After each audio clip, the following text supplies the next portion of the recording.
Assalamualaikum warahmatullahi wabarakatuh. Perkenalkan, kami dari kelompok 8 akan mempresentasikan hasil diskusi laporan praktikum kami yang berjudul gangguan ginjal. Kasus yang pertama, pasien Tuan M berusia 78 tahun 6 bulan dengan BB 40 kg, tinggi badan 165 cm. Sebelum masuk rumah sakit, pasien beraktivitas sebagai petani, memiliki satu istri dan satu anak. Pasien tinggal bersama anak. Pasien konsumsi sedikit air mineral dan merokok tembakau linting. Pasien belum pernah mondok di rumah sakit. Keluhan utama yang dialami oleh pasien saat masuk rumah sakit yaitu sulit BAK dan nyeri perut. Pasien mengeluhkan sulit buang air kecil sedikit-sedikit bolak-balik kamar mandi. Nyeri BAK minus, jumlah BAK dirasa berkurang, mual minus, muntah minus, BAB tidak ada keluhan, makan dan minum berkurang. Pasien periksa di Rumah Sakit At-Turaj Al-Islami dengan diagnosis CKD stadium 5, anemia renal, ISK, PPOK, dan hiperkalemia. Pasien dirujuk karena tidak memiliki fasilitas HD. Pasien dari IGD ke ruang Dahlia tanggal 17 September 2020, jam 22.30, tinggi badan 120/70, nadi 80 kali, nafas 20 kali, suhu tubuh 36,5 derajat Celcius. Tiba di Dahlia 2 kamar 10 pada pukul 23 dan pada tanggal 18/9/2020 dilakukan anestesi lokal dengan lama operasi 30 menit. Pada tanggal 8/19, pasien berpindah dari Dahlia 2 ke ICU untuk memasang HD CAT pukul 8.30. Riwayat DM-, terapi yang didapatkan saat di Rumah Sakit At-Turaj Al-Islami yaitu injeksi cetrizone, uropati, anemia pneumositik pneumokromik, anemia renal, suspek ISK, PPOK stabil, suspek neurogenic, bladder, hearing loss, hypoalbumin, acute confirmational state DD uremicum, shock septic. Berikut data lab pada tanggal 17 sampai 22. Meliputi sulit buang air kecil, nyeri perut, pucat, lemas, intake sulit, gelisah, mulut kering. Berikut pemeriksaan tekanan darah, nadi, RR dan T pada tanggal 17 sampai tanggal 22. Berikut parameter pemeriksaan albumin, bun, kreatinin, dan lain-lain. Berikut terapi obat yang dilakukan saat rawat inap. Terdiri dari cetrizone, kalos, asam folat, ceftazidin, mecobalamin, O2, NaCl, hemodialisa, transfusi PRC. Selanjutnya, tujuan. Mahasiswa mampu melakukan seleksi terapi obat rasional berdasarkan kondisi pasien penyakit akut renal failure, chronic renal failure, end-stage renal disease, glomerulonefritis, sindroma nefrotik, drug-induced renal, kondusi renal replacement, dan beberapa penyakit gangguan elektrolis yang disebabkan karena terganggunya fungsi renal seperti alkalosis, hiperkalemia, dan hipokalemia, serta monitoring terapi dan konselingnya sesuai perkembangan bidang kesehatan dan kefarmasian terkini. Berikut merupakan problem medis pada tanggal 17 September tahun 2020, yaitu CKD stadium 5 atau gagal ginjal stadium 5. Subjektifnya meliputi gejala sulit buang air kecil dan nyeri perut, BAK sedikit-sedikit, bolak-balik ke kamar mandi, jumlah BAK dirasa berkurang, makan dan minum berkurang, mudah lelah. Kemudian untuk profil pengobatan pasien infus, NaCl 0,9%, anestesi untuk HD-CAT dan O2. Selanjutnya objektif, yaitu meliputi albumin, yaitu 3,40 sampai 5 gram per dl. Hasil yang didapatkan yaitu 3,07. Kemudian BUN, yaitu sebesar 6 sampai 20 mg per dl dengan hasil yaitu 212. Kreatinin hasilnya yaitu 11,4 dan AE hasilnya yaitu 2,39. Kemudian untuk asesmennya, pasien belum diberikan terapi untuk CKD stadium 5. Tindak lanjut yang diberikan yaitu diberikan obat Calos atau CaCO3 cap 500 mg. Kesimpulannya DRP teratasi. Selanjutnya untuk plan yaitu rekomendasi rajin minum air putih, berhenti merokok. Monitoringnya yaitu mengontrol gejala sulit buang air kecil dan rutin pemeriksaan lab dan cuci darah.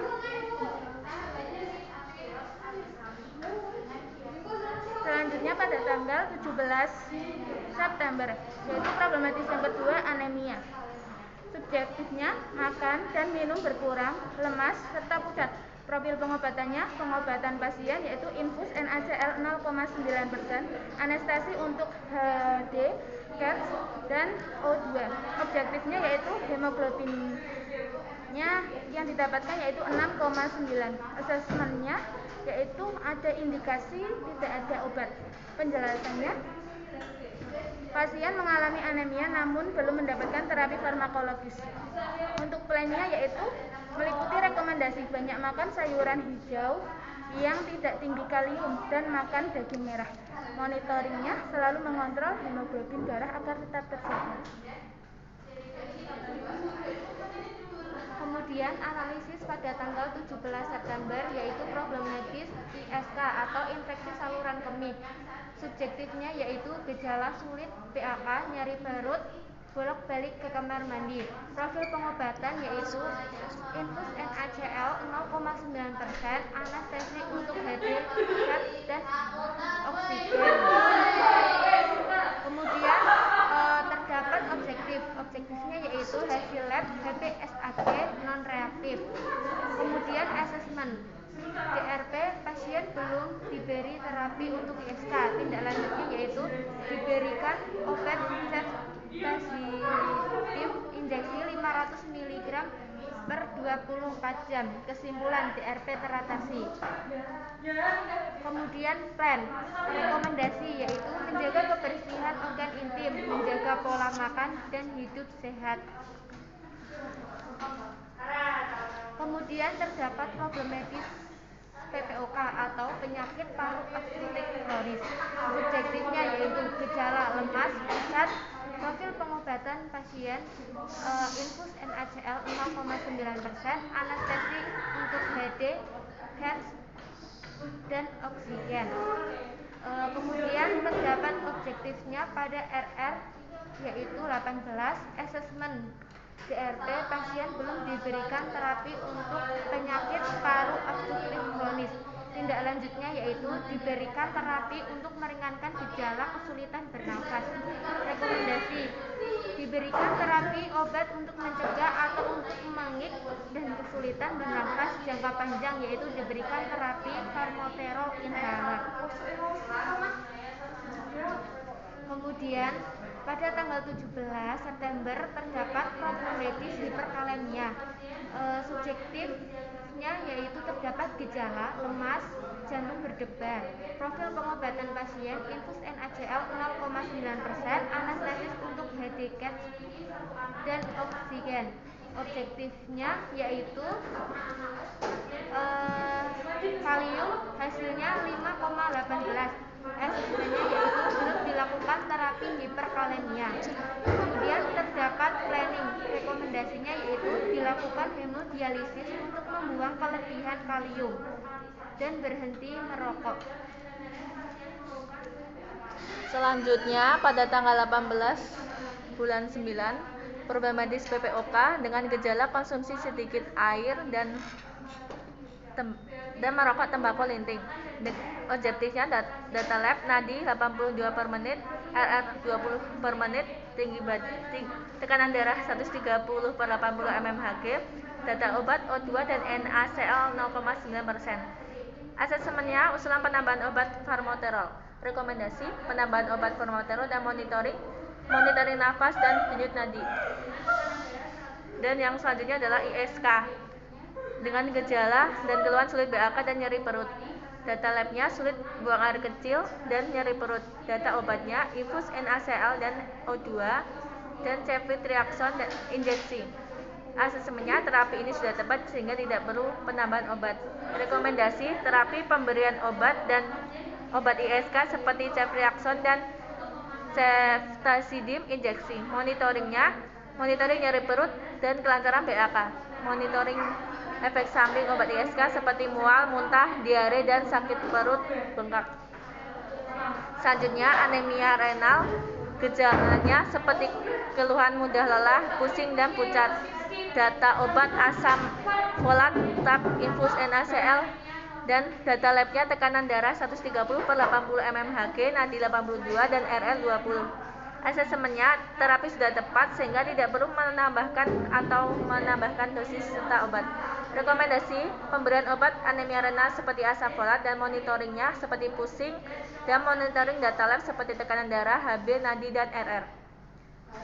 Selanjutnya untuk tanggal 18 September 2020 ada CKD step 5, yaitu gejalanya meliputi makan dan minum berkurang. Selanjutnya untuk objektifnya yaitu parameter klinis T sama dengan 36,4, data lab RR yaitu 20, nadinya 82, terus data obat infus NaCl 0,9%, O2 kalos atau CaCO3 kapsul 50 mg 3 kali sehari. Asesmennya yaitu terapi sudah tepat sehingga tidak perlu penambahan dan pengurangan dosis serta obat. Untuk plannya yaitu rekomendasi pemberian obat CKD seperti Calos. Selanjutnya untuk monitoringnya, monitoring data lab, monitoring efek samping obat. Kemudian untuk tanggal 19 yaitu ada problematis suspek ISK, yaitu subjeknya yaitu meliputi sulit buang air kecil, nyeri perut, dan pucat. Untuk objektifnya yaitu riwayat pengobatan ceftazidime injeksi 50 mg. Asesmennya tidak ada pemeriksaan laboratorium untuk mempertegas diagnosis yang ada. Selanjutnya untuk rekomendasinya dilakukan pemeriksaan urin seperti bakteria, eritrosit, dan leukosit. Monitoring yang dapat dilakukan yaitu pemantauan efek samping obat yang timbul dari obat yang dikonsumsi. Kemudian pada problematis selanjutnya ada anemia renal dan anemia normositik, normokromik, eksus.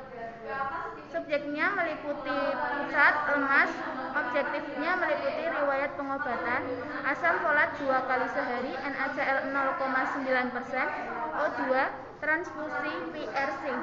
Data labnya HB 6,9. Asesmennya penambahan obat untuk menunjang terapi optimal. Selanjutnya untuk rekomendasinya yaitu penambahan obat vitamin B12 atau mecobalamin. Disarankan istirahat yang cukup. Dan monitoringnya yaitu pemantauan kadar hemoglobin dan monitoring terkait gejala pucat dan lemas. Kemudian terdapat problematis CKD stadium 5 yaitu subjektifnya meliputi kurang minum air putih, sulit BAK, dan nyeri perut. Untuk objektifnya meliputi yaitu pemasangan HDCAT yaitu pengobatan yaitu infus NaCl 0,9%, O2 hemodialisis, Calos, data labnya keratinine 11,4, BUN 212. Kemudian terdapat asesmennya meliputi ada indikasi tidak ada obat, pasien mengalami nyeri perut. Kemudian terdapat plan, rekomendasinya yaitu dilakukan penambahan obat paracetamol untuk mengurangi gejala nyeri perut. Kemudian terdapat monitoring yaitu dilakukan monitoring terkait dengan kepatuhan dan minum air putih serta monitoring terkait gejala sulit BAK dan nyeri perut.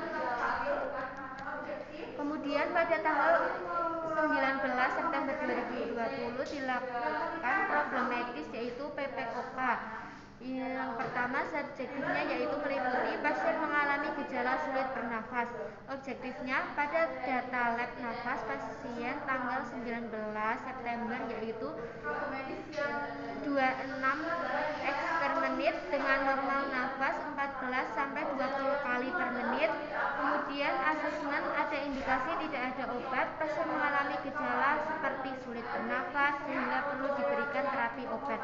Kemudian terdapat planning.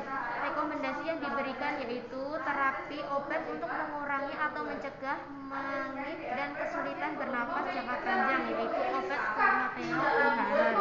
Monitoring yang dilakukan yaitu memantau terhadap gejala yang dialami pasien secara rutin. Kemudian pada tanggal 20 September 2020 terdapat problem medis PPOK. Subjektifnya meliputi sesak nafas, mulut kering, komunikasi sulit. Kemudian terdapat objektif meliputi hasil RR sama dengan 24 kali per menit. Selanjutnya terdapat asesmen, tidak ada penjelasan rute pemberian obat dan tidak ada sediaan obat terapi. Rekomendasi yang diberikan yaitu ipratropium bromida 0,25 sampai 0,5 mg digunakan saat sesak napas kambuh dan diberikan oksigen pada saat memasuki ICU untuk pertolongan pertama. Kemudian monitoring yang dilakukan yaitu pasien dengan berhenti merokok. Kemudian pada tanggal 20 September terdapat problem medis infeksi saluran kemih. Subjektifnya meliputi nyeri perut, objektifnya tidak ada, dan asesmennya ada keluhan pasien, ada terapi obat namun tidak ada diagnosis dokter. Rekomendasi yang diberikan yaitu obat ceftriaxone injeksi 1 gram per 12 jam. Terus kemudian terdapat monitoring yaitu tidak beraktivitas berat, istirahat cukup. Selanjutnya terdapat problem medis gagal ginjal kronis dengan subjektifnya meliputi perubahan frekuensi buang air kecil, kehilangan nafsu makan, gelisah, pucat, lemas, intrak sulit. Kemudian terdapat objektifnya meliputi tekanan darah 100/60 mmHg, kemudian Hb-nya 9,3, eritrosit 3,27, albumin 2,38, urin protein plus 3, kaliumnya 2,90. Selanjutnya terdapat asesmen tidak diberikan mecobalamin injeksi, ketidaktepatan dosis asam folat. Selanjutnya terdapat plan yang direkomendasikan yaitu diberikan terapi eritropoietin injeksi untuk mengatasi anemia pasien dan diberikan hemodialisis 2 kali seminggu untuk pasien. Kemudian terdapat monitoring yaitu berhenti merokok.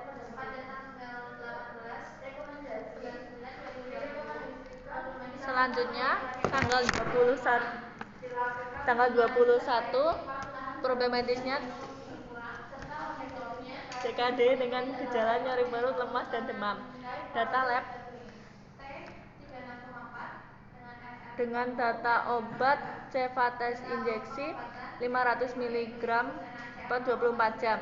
Terapi sudah tepat dan tidak perlu penambahan obat. Rekomendasi non-farmakologisnya minum air putih minimal 2 liter per hari. Jangan membiasakan menahan kencing.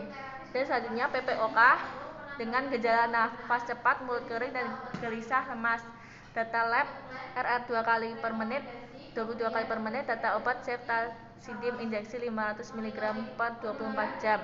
Terapi sudah tepat, tidak perlu menambah obat. Rekomendasi hentikan kebiasaan merokok dan menjaga pola makan yang sehat. Monitoring pasien terhadap efek samping obat, terapi obat. Yang kedua adalah CKD stage 5 dengan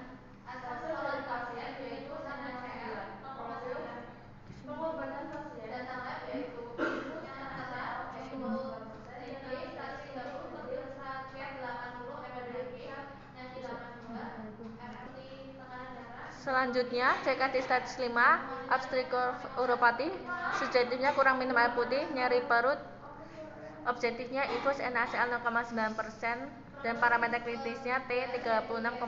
Asesmen ada indikasi tidak ada obat, pasien mengalami nyeri perut. Rekomendasi ditambahkan obat paracetamol. Monitoring dilakukan monitoring terkait kepatuhan dalam minum air putih.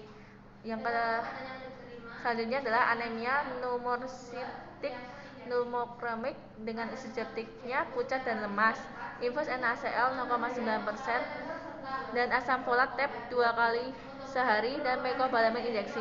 Asesmennya terapi sudah tepat dan sehingga tidak perlu dilakukan penambahan obat. Rekomendasi terapi tetap dilanjutkan. Selanjutnya, problem medis PPOK dengan subjektif makan dan minum berkurang. Objektifnya infus NaCl 0,9%, parameter klinis tekanan darah 110/60, data lab sudah membaik dan plannya terapi dilanjutkan sampai obat sebelumnya habis. Yang selanjutnya adalah hiperkalemia, subjektifnya lemas dan objektifnya infus NaCl 0,9%, O2, kalos CaCO3, PEPS 500 mg 2 kali sehari. Asesmennya obat tidak tepat, pasien mengalami hiperkalemia namun obat yang diberikan adalah obat untuk indikasi hipokalemia. Rekomendasi obat kalos atau CaCO3 cap 500 mg diganti dengan obat hiperkalemia yaitu kalitake. Selanjutnya, problematis hearing loss dengan subjektifnya komunikasinya sulit, objektifnya tidak ada, asesmennya ada, diagnosis tidak ada obat, dilakukan penambahan obat untuk terapi hearing loss. Rekomendasi dilakukan penambahan obat metilprednisolon serta dilakukan pemeriksaan audiometri nada murni. Monitoring dilakukan monitoring pemeriksaan audiometri nada murni. Selanjutnya, delirium, subjektifnya gelisah, objektifnya tidak ada, asesmennya ada, diagnosis tidak ada obat, pasien mengalami delirium yang diduga muncul setelah OP. Rekomendasi dilakukan terapi non-farmakologi dengan cara menenangkan pasien dengan kata-kata. Monitoringnya dilakukan monitoring gejala pasien yaitu gelisah. Yang terakhir, hipoalbumin, hasil lab albumin 2,38, ada diagnosis tidak ada obat, dilakukan pengobatan non-farmakologis. Rekomendasinya dilakukan edukasi terkait anjuran makanan dan mengandung protein seperti telur, ikan, dan susu. Monitoring hasil lab albumin. Selanjutnya, ISK dengan subjektif nyeri perut, objektifnya infus NaCl 0,9%, asesmennya terapi sudah tepat, plannya rekomendasi terapi tetap dilanjutkan. Monitoring dilakukan monitoring terkait keluhan pasien sulit buang air kecil. Yang selanjutnya, suspek neurogenic bladder, subjektifnya mulut kering, gelisah. Asesmennya ada, diagnosa tidak ada obat, dilakukan penambahan obat untuk terapi neurogenic bladder.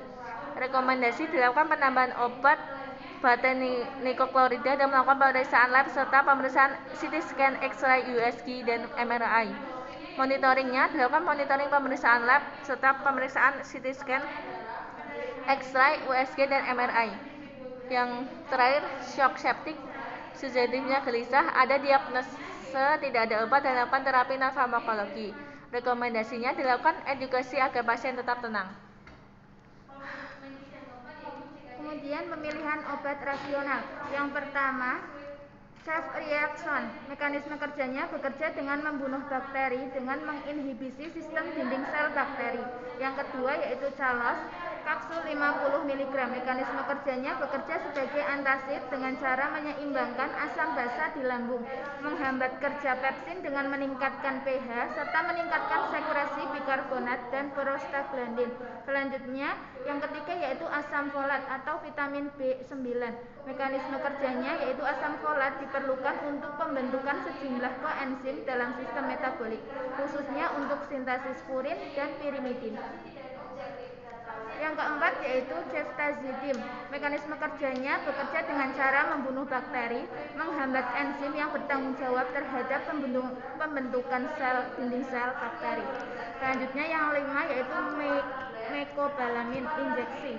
Mekanisme kerjanya meningkatkan sel darah merah dengan merangsang pembentukan asam nukleat di sumsum tulang dan merangsang sel darah merah agar lebih matang.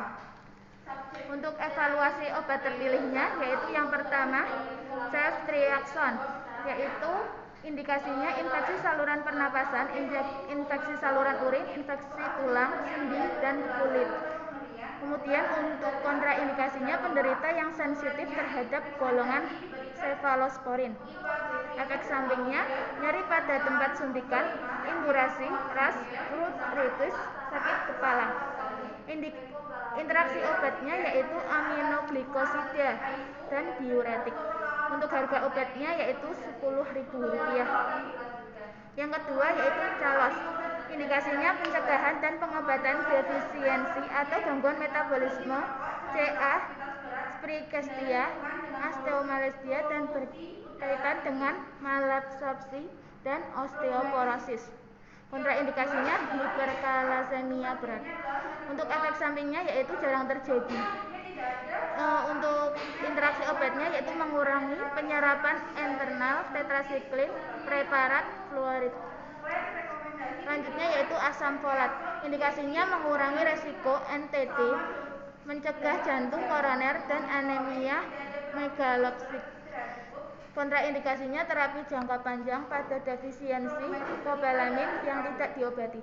Efek sampingnya tidak ada. Interaksi obatnya yaitu penggunaan bersama aspirin, sulfasalanin, dan phenytoin. Kemudian untuk ceftazidime, indikasinya septikemia, bakterimia, meningitis. Kontraindikasinya yaitu hipersensitif terhadap cefalosporin. Efek sampingnya gangguan saluran cerna. Interaksi obatnya yaitu pemakaian bersama obat nefrotoksik. Yang terakhir yaitu mecobalamin. Indikasinya neuropati perifer. Kontraindikasinya hipersensitif. Efek sampingnya yaitu nyeri, indurasi, dan sakit kepala. Interaksi obatnya yaitu metformin, antagonis reseptor H2.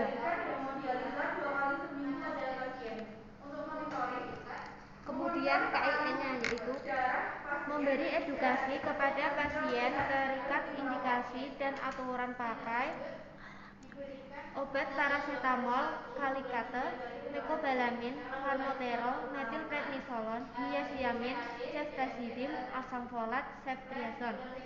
Memberi informasi efek samping obat paracetamol, kalikate, mecobalamin, formoterol, metilprednisolon, hiaziamin, ceftazidime, asam folat, ceftriaxone. Pasien diminta untuk melapor kepada apoteker, dokter, atau perawat apabila mengalami keluhan yang mengindikasikan efek samping obat. Kemudian harus dilakukan pemantauan terhadap pemeriksaan klinis dan data lab pasien secara rutin. Kemudian dilakukan pemantauan terhadap keluhan yang dialami pasien. Selanjutnya, menyampaikan informasi tentang penyimpanan obat dengan benar. Memberikan saran terkait anjuran makanan yang mengandung protein seperti telur, ikan, dan susu. Kemudian, memberi edukasi kepada keluarga agar dapat menenangkan pasien dengan kata-kata serta menjaga agar pasien tidak mengalami stres. Kemudian daftar pustaka Tanto T 2014 Kapita Selekta Kedokteran Jakarta Media Auspopius. Kemudian terdapat daftar pustaka Fadilah Agnes Zahra 2014 Chronic Kidney Disease Textbook D. Acromed Unila 2014 halaman 109 sampai 113. Sekian presentasi dari kelompok 8. Kurang lebihnya mohon maaf. Wassalamualaikum warahmatullahi wabarakatuh.